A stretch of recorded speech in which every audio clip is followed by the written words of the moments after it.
Yasiswa.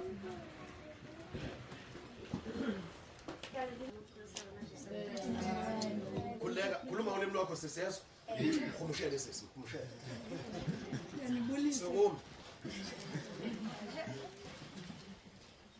Siyathandana la ekhaya abafundi angithi. Siyabonisa egameni lika Yesu Kristu Nkosi yethu.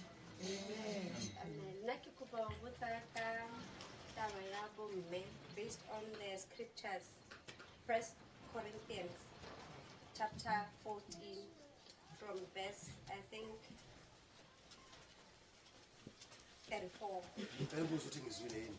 Ngicela ukubuza nami ngendaba ethinta omama. Esitholakala ku scripture 1 Corinthians.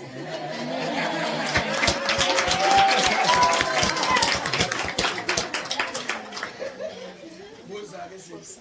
E rata ho perekanya hanyanyana. Ha so ke kopa hlalosetsa hore hantle bomme ke bomma because there's also a thing that there's no gender in God.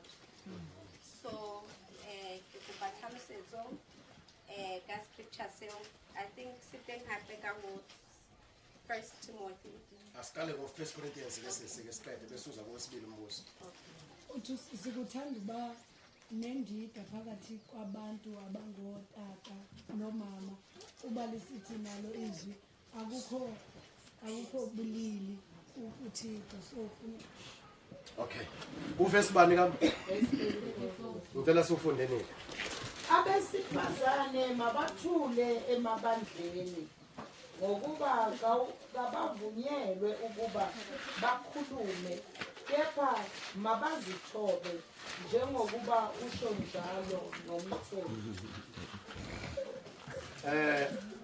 Uvesi balo 34. Isihloko sikuvesi bani? 26. Sithini isihloko? Indlela yokukhonza kwebandla. Okay, funda uvesi 26. Kunjani pho bazalwane? Uma nibuthana yilo naloyo uba nehubo noma isifundiso noma ukwambula noma izilimi noma ukuhumusha konke akwenzelwe ukwakhiwa kwebandla. Uma ke umuntu ekhuluma ngezilimi akube ngababili bangadluli abathathu badedelane omunye akumushe. Kepha uma kungekho umushayo kathule ebandleni azikhulumele yena yedwa nakuNkulunkulu. Abaprofeti ke kukhulume ababili noma babe bathathu abanye bakuhlole. Kepha uma kwambulwa utho komunye ohlezi khona kathule owokuqala ngokuba ningaprofeta nonke abanye ngabanye ukuze bafunde bonke balulekwe bonke. Imimoya yabaprofeti yathobela abaprofeti. Okay. Siyabonga.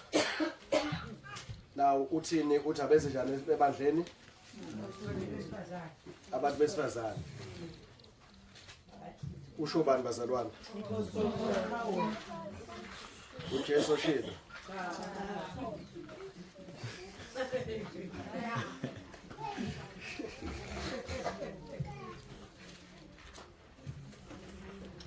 Asifunde uRomans chapter 16 verse 1. Siyaphendula umbuzo.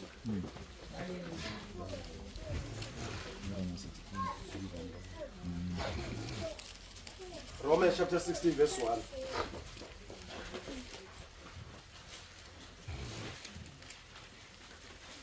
Isihloko sithi uPaul ukhonza kubazalwane. Ngiyancoma kini ufebe udade wethu oyibi.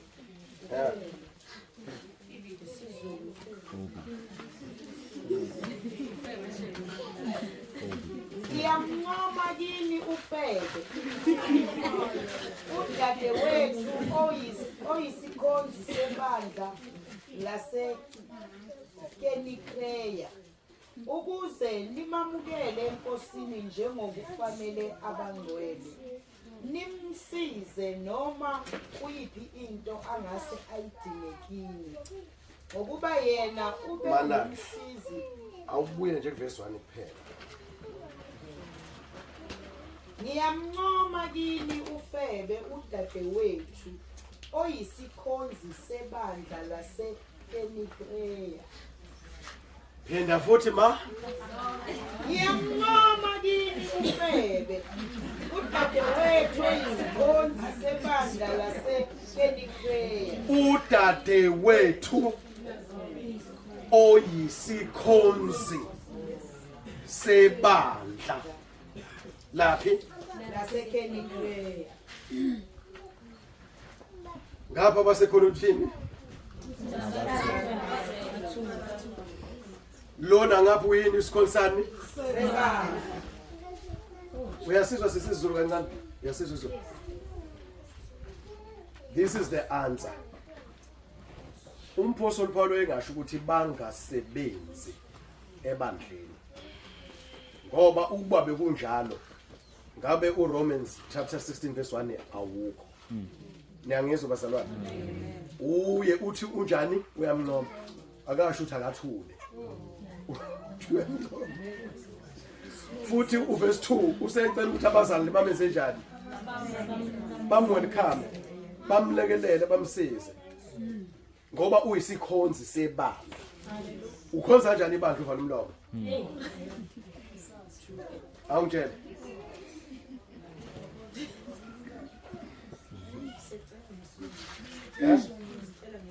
Uthi ucela ngesilungu mama, ubona phethe isilungu 16 verse 1. 16 verse 1. Funda kakhulu. I commanded to you our sister Phoebe as a servant of the church at the Crenchia. Sencria. Sencria, to that you may welcome Yeah, verse 1 it says. I command, yeah, I command, yes, Command. sister Phoebe, our sister, the seven specification, seven of the church. You know, say put the like. I commend to you our sister Phoebe, a deacon of the church in the Yes. I commend our sister Phoebe, a deaconess. Yini diko itikon. 7. Yini umuntu oshalo idikon, deacon. Discons. Elder. Hayi sofunda ngelilanga ke namhlanje. Kodwa kafushane umuntu okhethwa umholi ompostoli ukuthi mayingasekho ashiye yena abe umsizi neso uma efika uzozwa uma kukhona kufanele kwenziwe uthuma yena uyi elder umsizi kampostoli kusho ukuthi kufanele ame phambi kwani bazalwane akhulume ngiyeza makwena ngisaqedela kusisi. Now u1 Corinthians ke uchapter 14 wayesho ukuthi uma kunama meetings ukhona umama osibiyana baba osibiyana ngithi then khona umama uDladla nobaba uDladla yabona omama bonke nobaba nabayila ngithi yabona.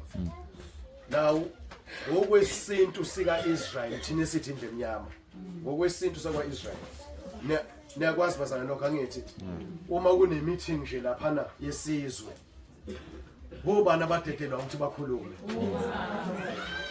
bahlala ndawonye nabantu ukuthola kwezepolitiki kodwa ngikhula mina kudala bekuthi uma kune meeting yesizwe obaba bebefike bahlale omama bahlale lapha kude ngenhlonipho enkulu bathobe baze bagebisa amakhaya kungelulu ukuphendula noma ephendula uzophendula ngami aguqe ngamadolo abheke phansi isign ukuthi umuntu omnyama ubani ungu-Israyeli yilokhu umpostoli Paulo ekusho ngokweculture abantu abamnyama ukuthi owesifazane makukhuluma amadoda emabandleni akenze njani yena then uma ukhona angayiqondi akayibuze kuphi unawo umyeni so kukhulunywa ukuthi uma kunamadoda ehle namakhosikazi udinga into udaba oluthile abafazi abenze njani bazalwane ubafaka isiko la kwabani manje ngoba labantu akhuluma kubo baseKorinte abanjani bezizwe uma sithi abezizwe abanjani ngebala abamhlophe bayazi lonto bazi ukuthi indoda yayiphendula nje sino kanjani hey kahle yile bese befaka kwipolitiki yile nto abayifake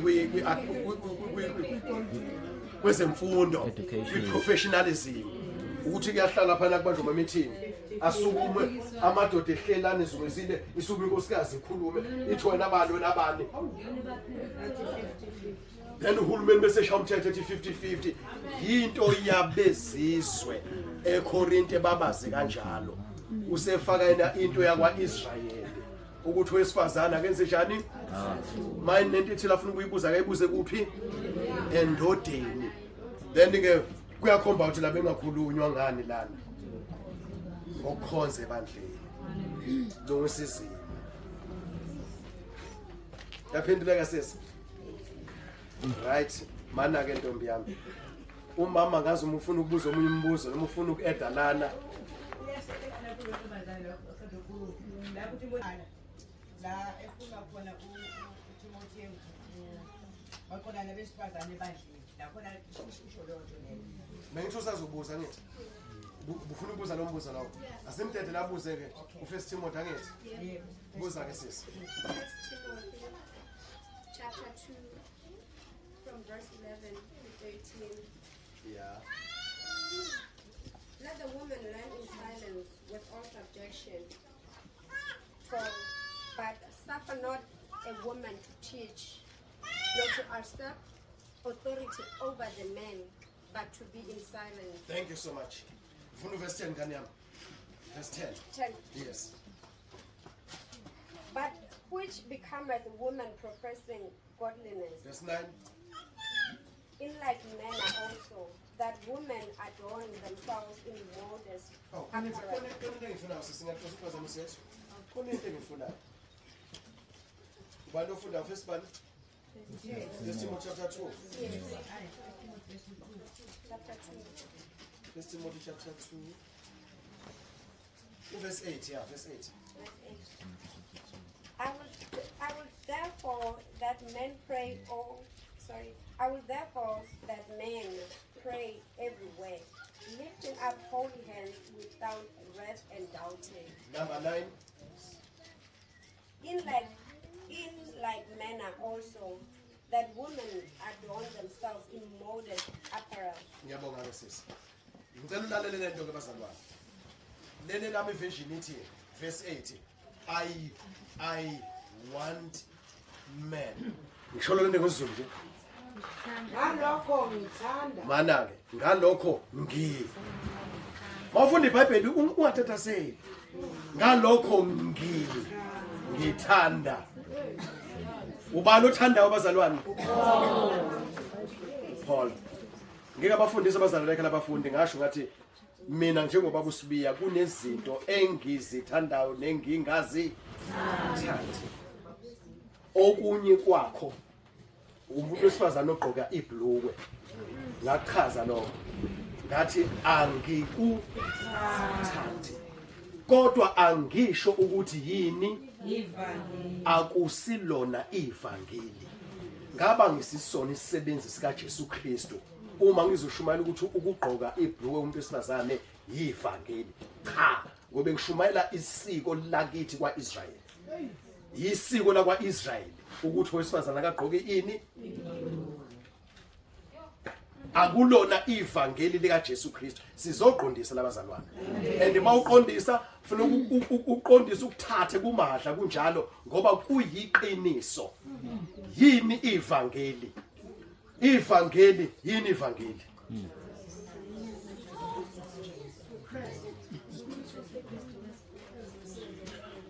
anginizwa nonke ne mawuthi good news ukhuluma ngani Bahumusha. ukhomusha ivangeli good news ivangeli yini ke i-good news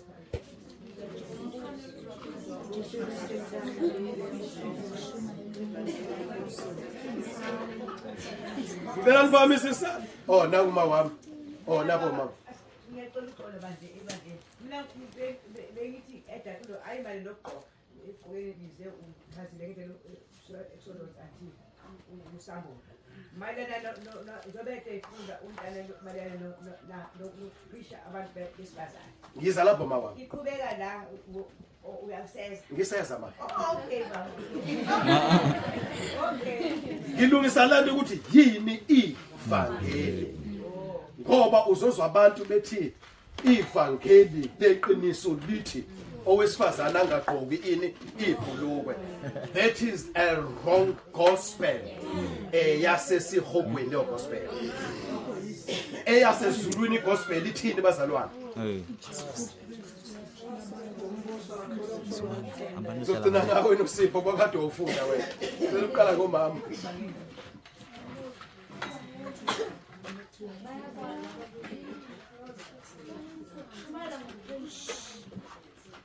Ushumela ngophenduka. Alright, ivangeli. Leli ivangeli lombuso. Liyoshunyayelwa. Ivangeli lani lombuso. Lini ivangeli? Angayithola imkahle impendulo. Umbuso. Yeah. Umbuso. Usiyadluleka? Yes sis. Uyangibuza ngithi.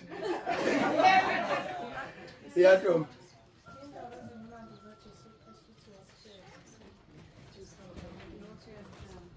Ngiyabonga sis, uthini? Daniel. Oh, yes sis. Ivangeli umyelo wakaJesu wothando. Yes. Uphendule kahle ngane yami. Nonke ne right kodwa ke kurathi kakhulu. Ivangeli izindaba ezinjani? Ezimnandi. Evela kuphi? Ezweni. Zithunyelwe bani? Zivela kubani? Zithunywa ngobani? Zithini izindaba ezimnandi?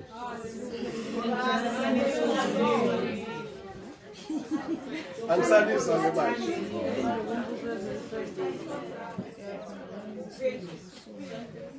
Thina ngenxa yezono besifanele ukwenza njani? Ukufa. Indaba enjani lezo? Thina ngenxa yezono zethu sifanelwe yini bazalwane? Ukufa. Indaba enjani lezo? Ezimbi. Ezimbi. Zithini ezinhle indaba?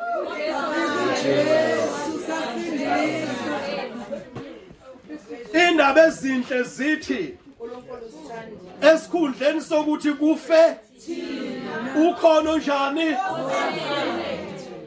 bekumele sijeze inkokhelo yesono ukufa manje ukhona osefile endaweni thina kwethu ukuthi sikholwe nguye enhlizweni yethu sizinikele kuye then abe inkosi yethu bese siyavuma ukuthi siyizoni bese siyaphenduka siyishiya lezo zono njengoba ekukhulunywa nje kule weekend now bese singasiphileli siphilele owasiphilele impilo yethu yonke manje ayisengathi ingobani manje ngoJesu Kristu sesinokumkeleka kuNkulunkulu ngenxa kabani yanike sizongena kuphi ekhaya sibe ndawonye nobaba wethu ngenxa kaJesu Kristu indaba enjani lezo bazalwane mathwane livangeli kusuke kushuwo lokho akusakangeni yenye into ingakho uJesu uthi ke phenduka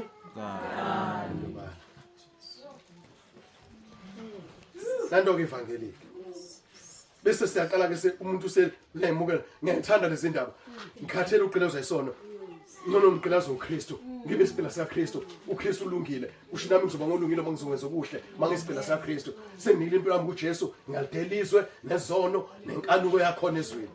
Then lo muntu useyaqala uyafundiswa ke manje. Uthi ke mawumzalwaneke. Haleluya. Amen. Angithi wena ke manje umumo oyingcwele kuPhiliphiwo sokuvangela. Then uyovangela kubantu abangamazulu. Abakholwa ukuthena umuntu wesifazana akagqoki ini? Kufanele wenze njani ke wena mayovangela? Ugqoke ini? Ukuze wenze njani ungakavula umlomo? Bakumukele. Okay? Uma uyoshumayela umuntu wesilisa awuzukuhamba ugqoka isikhindi sakhe esincane. Ngoba abantu abangamazulu bakhulule ekutheni ufuna ugqoke indenda ngithi yabona. Naw ukuze bakumukele ukuthi uyisikhonzi sikabani. Ngoba uIsrael wayazi ukuthi umuntu othunywe uNkulunkulu unendlela yakhe njani. Njengoba sifunda uExodus bani 28 no 29. Now hayi ukuthi indlela ogqoke ngayo yini ivangeli. Cha, ivangeli usulumukele, usuyalihambisa, uyolifakazela. Kodwa indlela obukeka ngeke umuntu wesifazane uveze icleavage. Labantu bayizoni oyobatshela ngobani? Manje abakuzwa babuka ini lana kwena. Fihla ini umzimba uyafundiswa ngithi. Yeah. Uthini ma?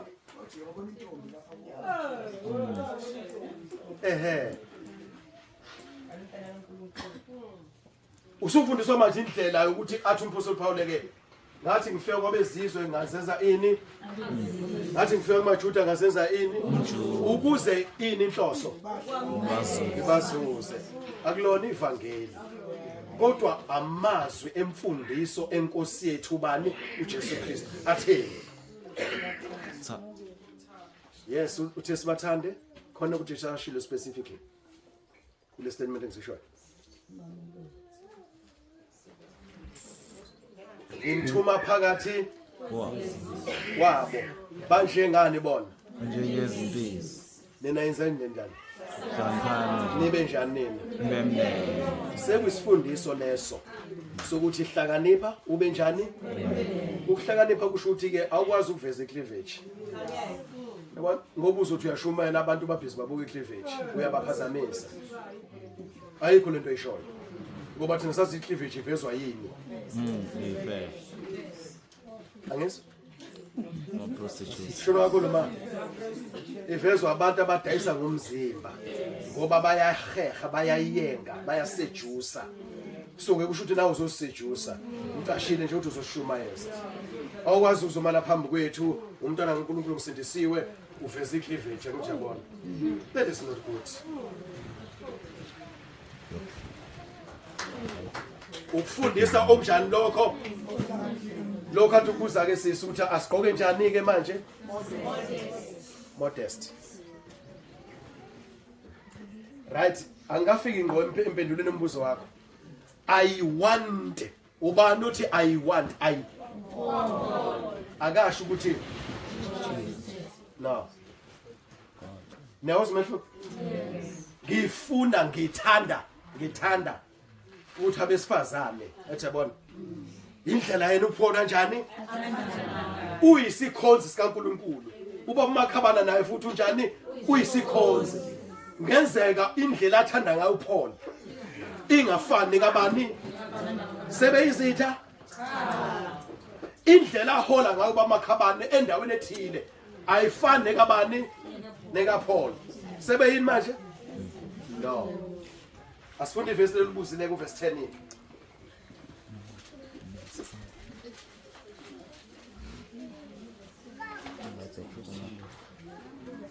Verse 11. A woman should learn in quietness and full submission. I do not permit a woman to teach or to have authority over a man. she must be silent, right? I do not permit. Angimvumeli wani ukuba abuse ngaphezulu kwani to have authority over men. Onjani umuntu ono authority phezulu komunye? Onani lo muntu lo? Onesikhundla, onamandla. Ngokwe oleader ma.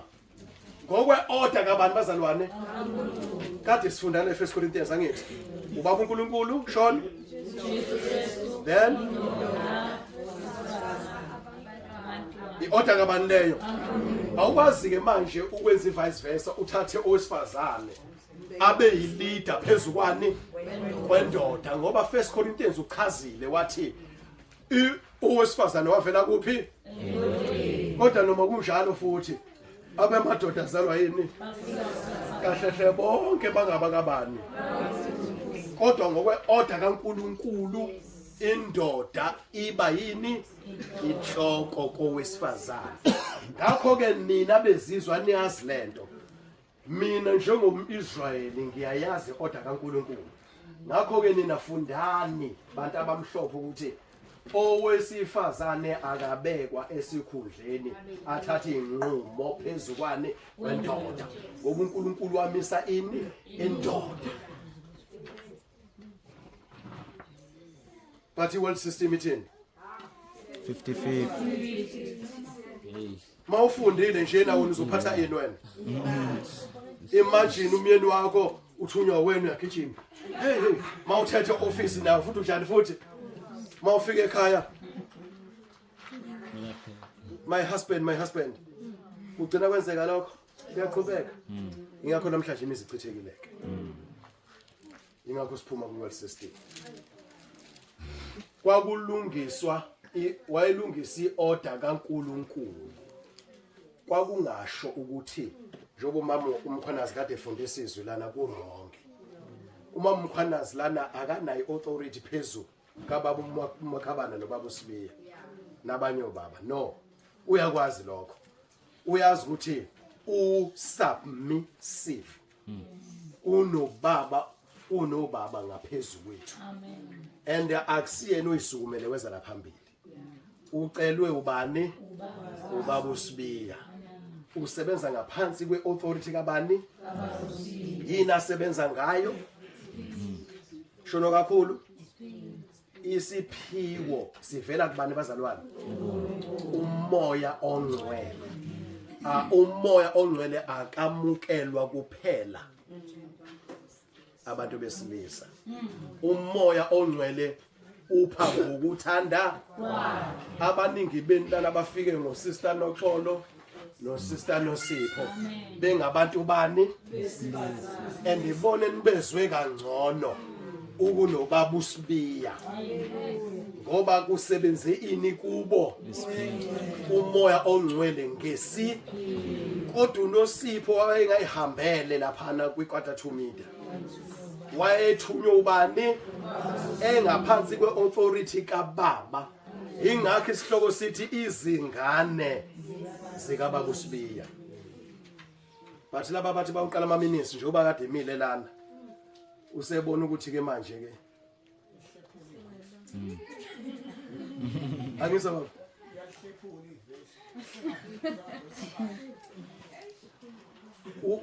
usebona ukuthi manje inkosi imsebenzise kahle kusho ukuthi kufanele enze njani ke manje ngoba hayi bangizwile abazalwane useyoqala ini ke manje yabona ichurch of bani then usefika lapha ke useyena ke manje ukhomanda yonke akufuneki ke lokho yona ne wrong lo mphuzo phela ikhuza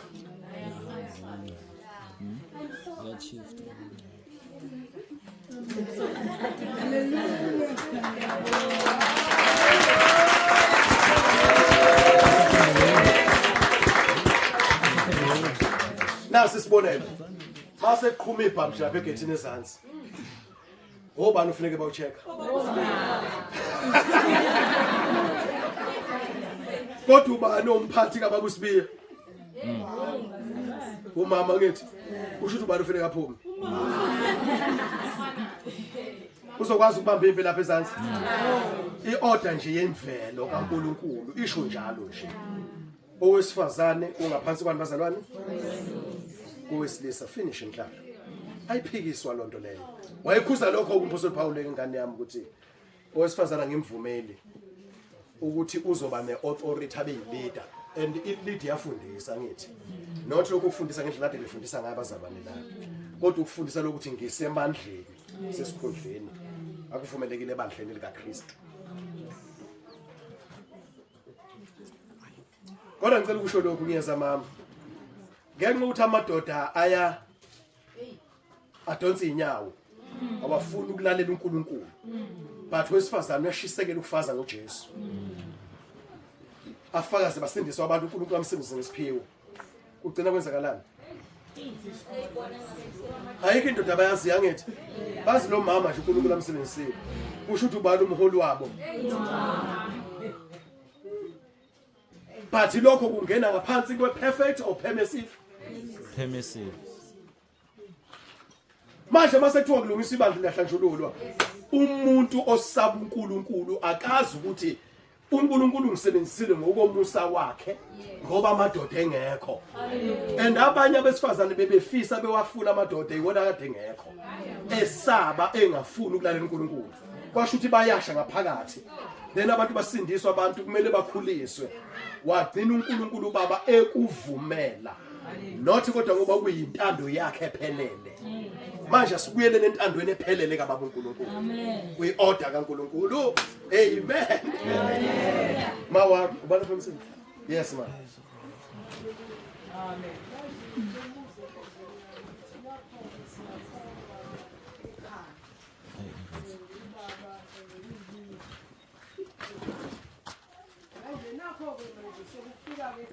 Evangeli lokushiya konke sidele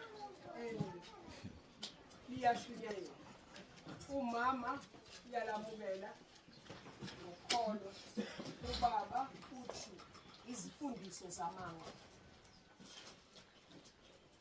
manje umama ke okuloso simo esinjalo yena uyalamukela leli vangeli ngenhliziyo yakhe yonke ephelele kodwa ubaba yena umile ukuthi no izifundiso zamanga lezi akulona iqiniso lokudala saphenduka akazi kushiwo akazi kubukhona mfundisi oma phambi kwethu ethi masilahle konke isikole ezikaSathane leli vangeli livelaphi na leli wena osokholwa yilo umama ke kuloso simo esinjalo kwenze njalo kufanele enze njalo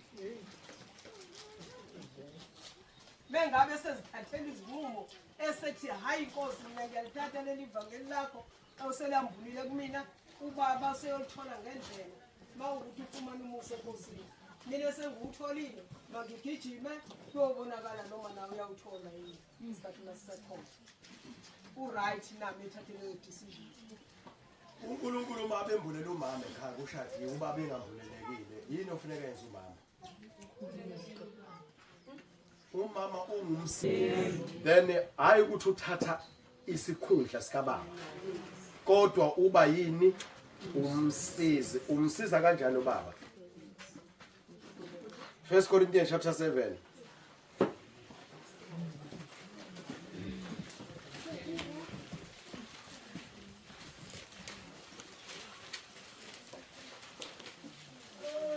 verse 14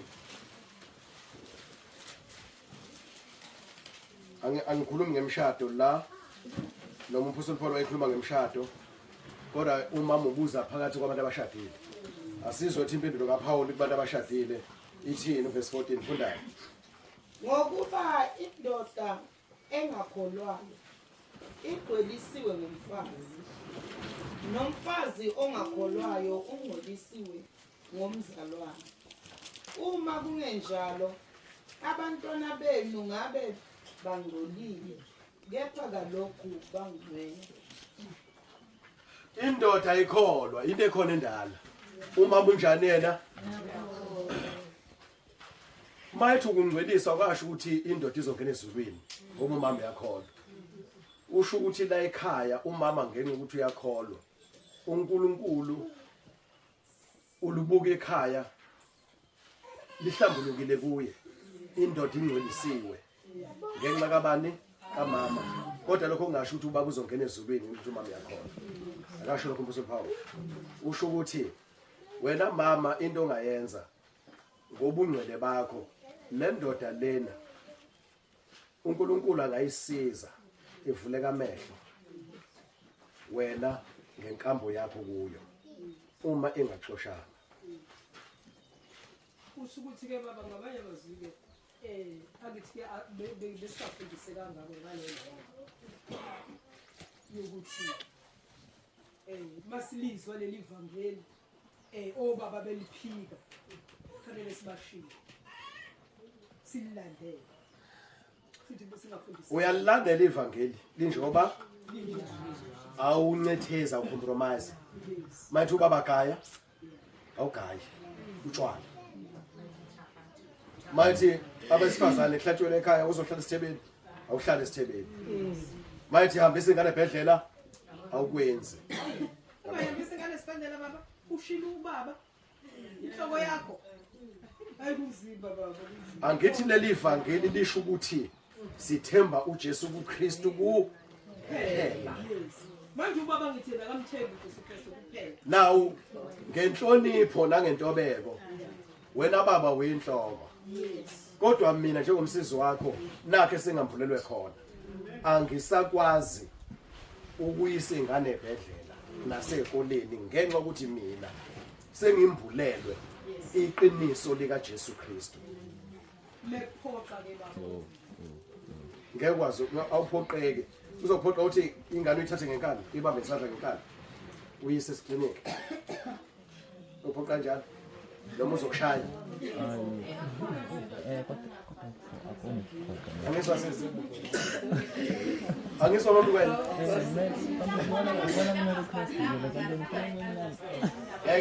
leyo ke sekuyi persecution mama uma abikushaya ingenxa ukuthi wena awuyithukanga kodwa ingenxa ukuthi umela wena iqiniso ngokukushaya kwayo awuyibambeli iqiniso awuyisongeli awuyiphenduli awuyibophisi ngakho ngiyithanda nje uqhubeke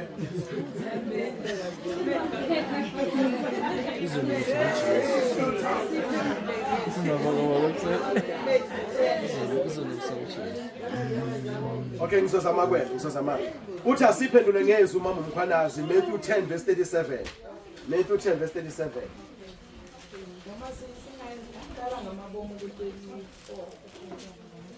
noma amabomu siqale ku verse 34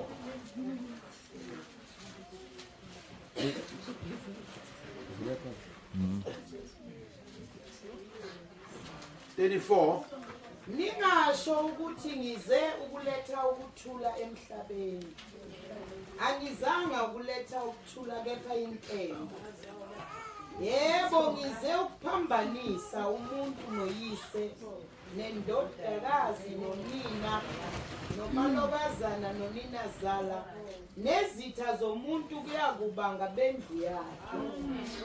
Othanda uyise nonina kunami kangifanele nothanda indodana noma indodakazi kunami kangifanele nongathabathi isiphambano sakhe ngilandele kangifanele.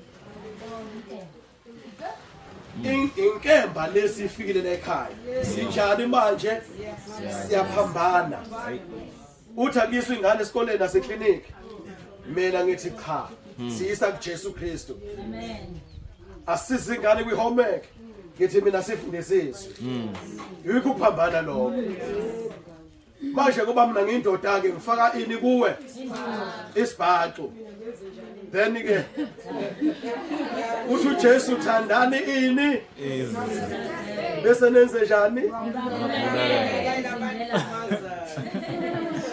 straightforward nje lento akezona straightforward naku ubhuti ekhuluma uthi ubhuti is straightforward straightforward le ndaba Ngaphindisa okubi ngokubi.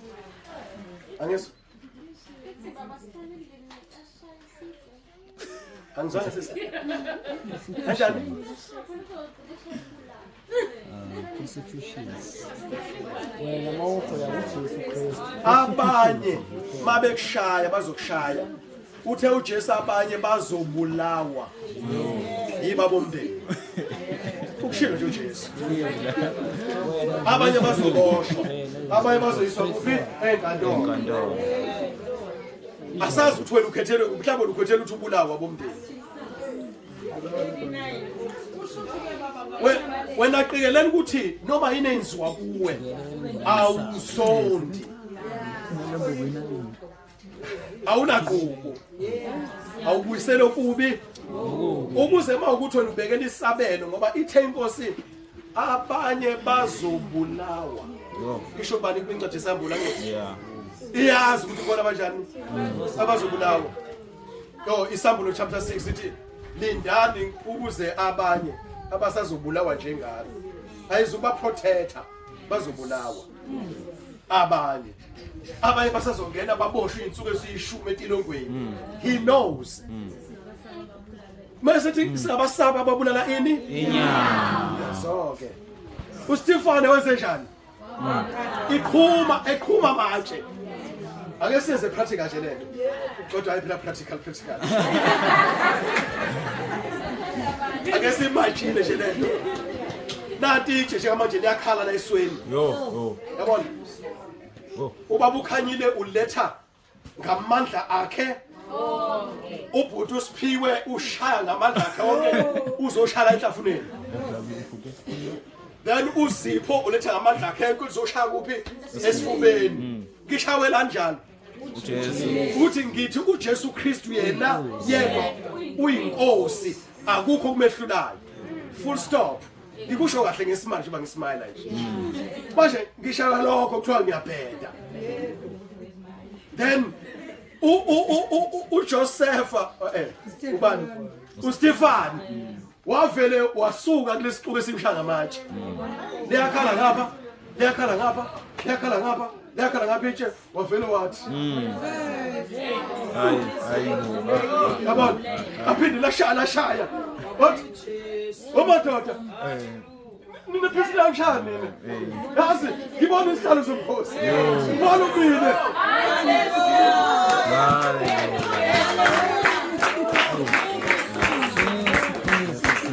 Sholo kakhulu sisi sholo kakhulu There's a possibility ukuthi nokuhlungu ngaleso sikhathi abanye nazo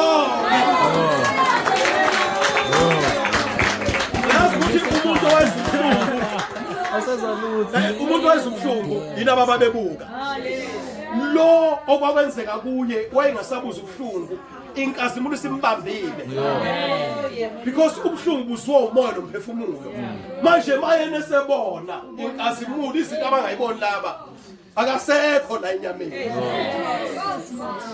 ingakho ethi ningabasabi ngoba will protect you.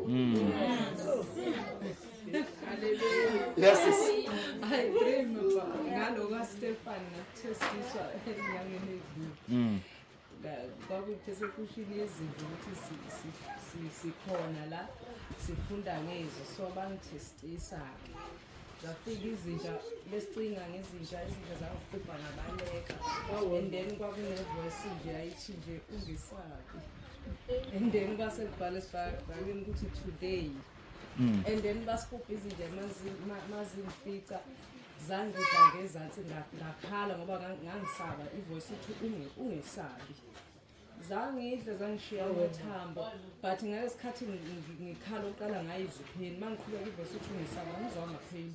Zangidla zangiqeda ngahamba and then ivoice yathi is the God of restoration and then yaphinda yamila inyama yami ngezansi ngabuya futhi bese bethi zizongidla ngenhlaka manje ngabaleka ngisaba still and then mazi buya ngakusasa so kumele zindlume ngacashe the time zithi ziyeza ngathi ngegama likaJesu zabaleka and then kwezana labo baba bephethe lezi zinto okushawa ngazi inkuni zibethi bayangihlasela and then ngathi ngegama likaJesu babaleka and then ivoice yathi yikho lokhu uStefane ayekufeel ukuthi awuzwa pain uma ngithi stand still ngisho njalo nje ukuthi kwenzakalani ungabheki ukuthi kwenzakalani wena bheka ilokhuzana bheka uNkulunkulu noStefan kwaba kanjalo bemshaya ngamatshe akazezwe pain njengoba nawe ungayizwa that's why wazi wanqoba yilokho engikudinga ukuthi nikwenze kuphela.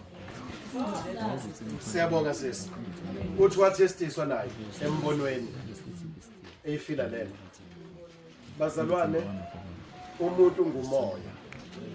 Uma wakhipha umoya womuntu ubeke la eceleni kusale sidumbu. So uma bethi bashaya umuntu bashaya umoya umuntu ayifihle kuJesu Kristu akabuza ubuhlungu. Inyama esuka izuhlungu. Siyabonga. Amen. Ubani bamsile? Uphendukile manje? Oh wena lapho bamsile manje. Ya ngakaphenduleki kahle. Ubuthina. Sokusho ukuthi ke manje ke. Ngicela lento baba ipersonal. Okay. Ngizeni bandla ngizibuzela mina. Njengoba ngitheke manje ngithatha leli vangelo okudela bonke.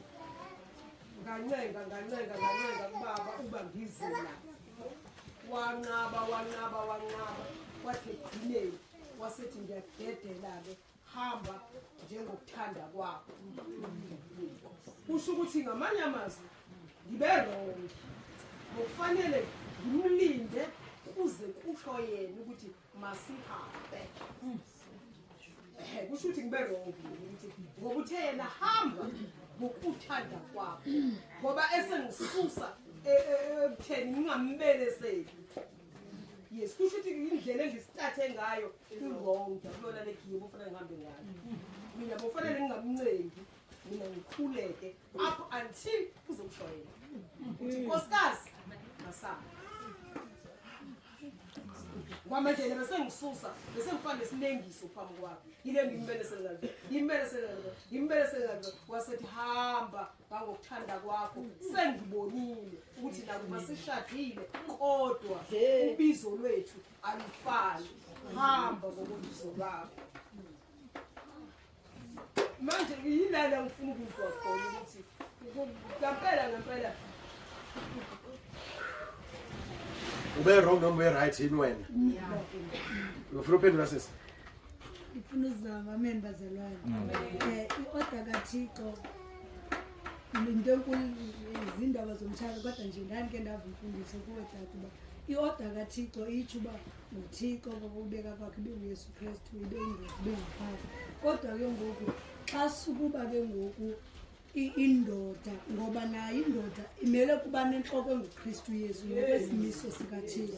Xa ke ngoku kungenzekanga kanjalo azi uThixo azuze umfazi wena mfazi indoda ayizoba nalo igunya eligqibeleleyo elimiswe nguThixo phezu kwakho ukuzomela uthobele inkosi uYesu Kristu. Umsebenzi wokuvuma nokungavumi kwakhe okanye ukukulandela awukho sezandleni zakho. Wena uyathandaza ukhona uYesu Kristu nguye owenza umsebenzi ngexesha lakhe ngendlela yakhe ume kuKristu Yesu uzothoba kodwa ngoba ungumama walapha ekhaya uthoba kwimisebenzi engakuxabanisiyo noThixo. Into yokuxabanisa noThixo eza nendoda ngokukhulu ukuthoba. Tata andinakumamela wena nanku uThixo esithi nalilizwi nje kanjalo kufana nathi bantwana abazali bethu xa bemelene besisa ese sasiyabi ngalondlela uba ndiya ngokuzithoba mama ngokuzithoba tata nanku uThixo ndikhetha ufela apha bekumele undifundisile wavumela inkosi uba wavuma uba ndiye kuThixo undifundisa imiyalo andikusoli ngoba nawe ungazi kodwa inyaniso ndiyifumene nansi indlela endihamba ngayo inkosi yozibonela.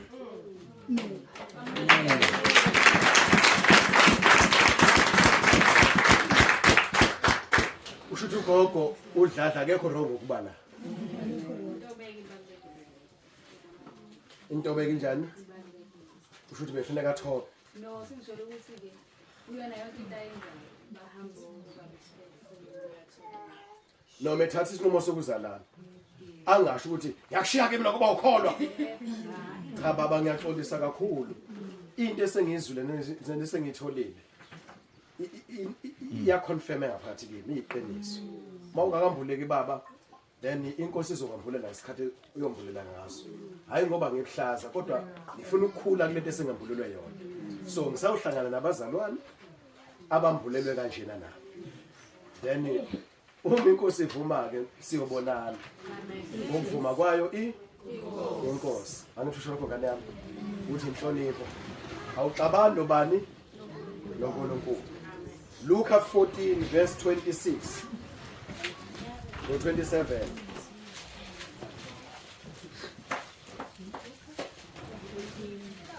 Luka 14 verse 26 no 27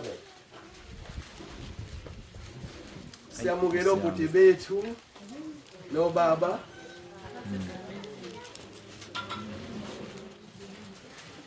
Awukade sinawe mama Siyamukela nomama nosisi kade bengekho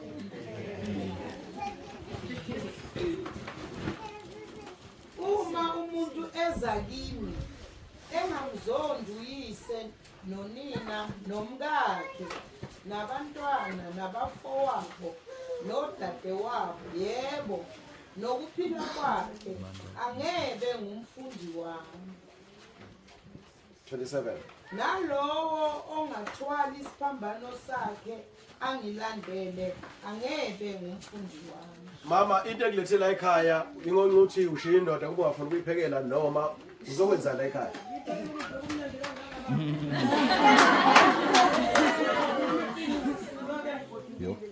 Uhlobo bokumnandi kakhona ekhaya. Mabe ngumntwana ngizobuyele ebuzo. pho yini ekulethelana Ngilethe ukulandela iJesu. uzofunda ngobani hayi ngoba ngomhlonipho baba kodwa ngenxa ukuthi ufuna ukufunda ngobani Futhi akangivumezela lutho wenza konke 100%. Abanendeva ngolimi. Hallelujah. athi umoya wakho uhlini ma ukuthi nawe phela ufuna ukufunda ngobani ngoJesu that's it khona ufuna ukusho mama